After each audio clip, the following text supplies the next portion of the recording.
একেবাৰে ভুল কথা কৈছে।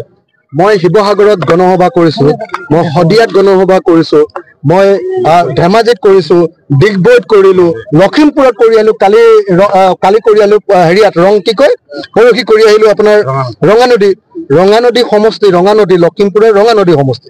তাৰ পাছত আমি কৰি আহিলো ধেমাজিৰ কি কয় চিচি বৰগাঁও সমষ্টি। তাৰ পাছত কৰি আহিলো আপোনাৰ শদিয়া সমষ্টি।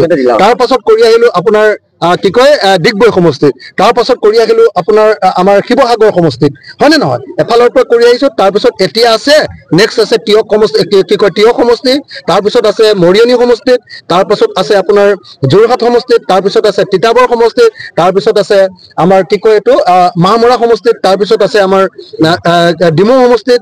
এইকেইদিনত এই আপোনাৰ অহা মাহটোত একেৰাহে গোটেই গণসমাৱেশ আৰু জইনিং প্ৰগ্ৰেম আছে।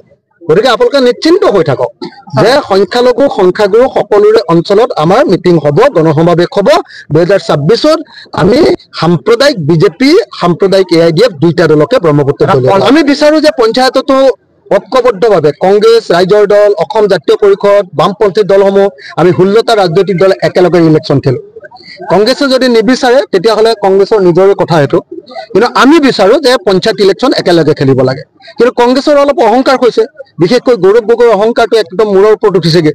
গতিকে যদি তেওঁলোকে নিবিচাৰে বেলেগ কথা, আমি কিন্তু একেলগে খেলিব খোজো।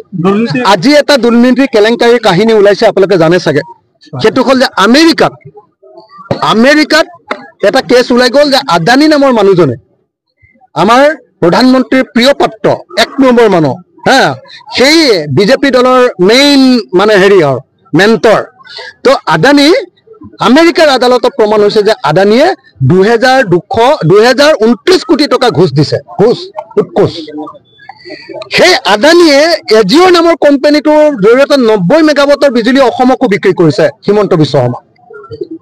যদি হিমন্ত বিশ্ব শৰ্মাই 25 লাখকে ঘোষ লৈছে, তেতিয়াহ'লে হিমন্ত বিশ্ব শৰ্মাই চাগে, যদি লৈছে দেই, কাৰণ বাকীবিলাকত ওলাইছে, ইয়াততো এতিয়ালৈকে ওলোৱা নাই, যদি লৈছে হিমন্ত বিশ্ব শৰ্মাই 22 কোটি 50 লাখ টকা ঘোষ লোৱা বুলি প্ৰমাণ হ'ব। গতিকে এইটোৰ ওপৰত আমি CBI তদন্ত বিচাৰিছো। তাৰ উপৰিও এই যে স্মাৰ্ট মিটাৰ লগাই আছে, তাৰ কাৰণে 945 কোটি টকা স্মাৰ্ট মিটাৰৰ কাৰণে আদানী কোম্পানীক কাম দিছে ঠিকা। গতিকে তাতো হয়তো কেলেংকাৰী ওলাব। যদি ওলাই তেতিয়াহ'লে হিমন্ত বিশ্বৰ কেলেংকাৰী ওলোৱাটো খাটাং। গতিকে মই ভাবো যে আদানীৰ এই কেলেংকাৰী আৰু হিমন্ত বিশ্ব শৰ্মাই টকা লৈছে নেকি, অসম চৰকাৰে ঘোষ লৈছে নেকি, তাৰ ওপৰত CBI তদন্ত হ'ব লাগে।